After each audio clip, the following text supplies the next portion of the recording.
Global Typhoon, Chairman TV. Weather update. Helping homeless people. Please subscribe.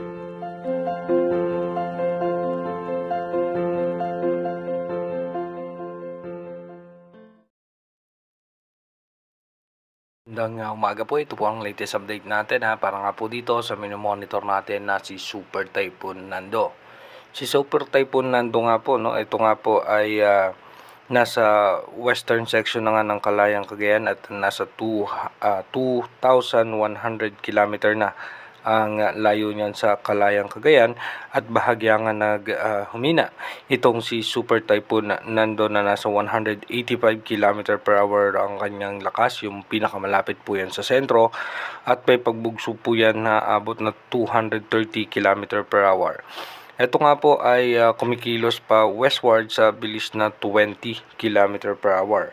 Asahan nga po natin, no, na magkakaroon ng mga pag-ulan pa at malalakas na hangin sa may Cordillera, Batanes, Cagayan, including Babuyan Island, Ilocos Norte, Ilocos Sur, La Union, Isabela, at kasama rin po dyan ang Nueva Vizcaya. At asahan naman natin dito rin sa may parte ng Quirino, Pangasinan, Zambales, Tarlac, Nueva Ecija, Pampanga, Bulacan, Aurora, and Quezon ay epekto pa rin po yan ni Super Typhoon Nando.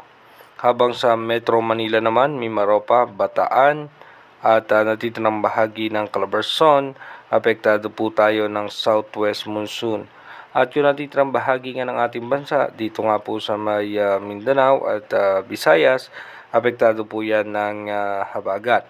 At yung minomonitor naman po natin, no, na low pressure area na nandito nga po sa labas ng ating Philippine Area of Responsibility. Posible nga po ngayong araw ay pumasok yan ng ating PAR at pagdating ng hapon ay mataas ang chance niya, no, na mag-develop bilang isang tropical depression or mahinang bagyo.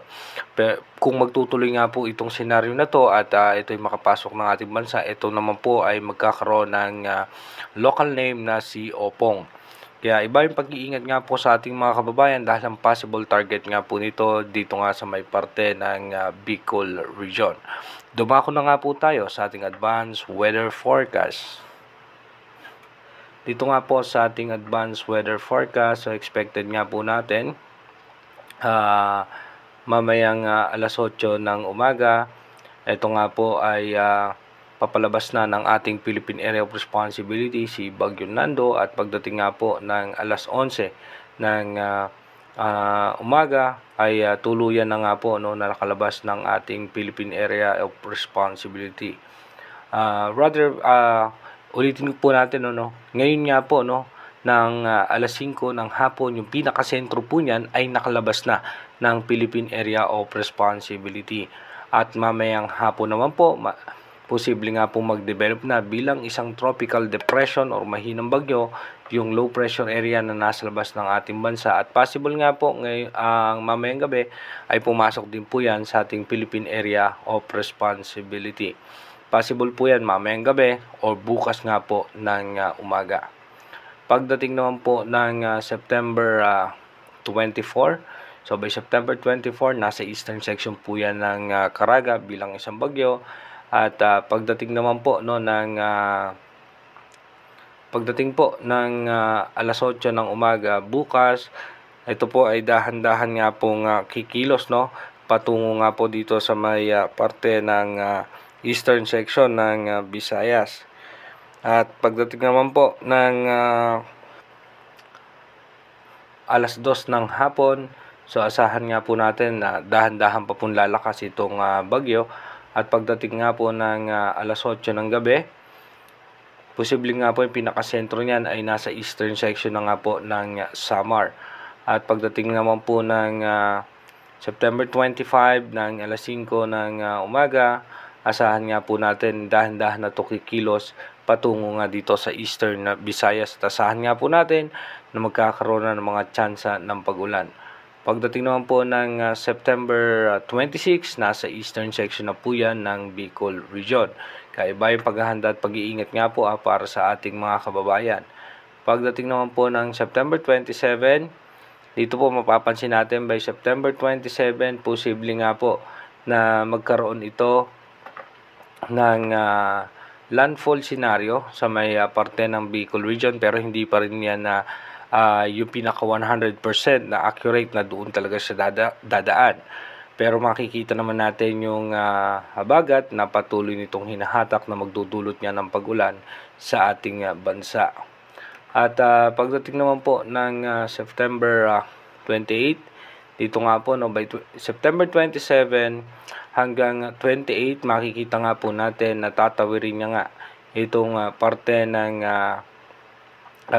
Bicol region, patungo nga po rito sa may parte ng Metro Manila, pababa sa may parte ng Batangas, or dito nga po sa may parte ng Mindoro provinces.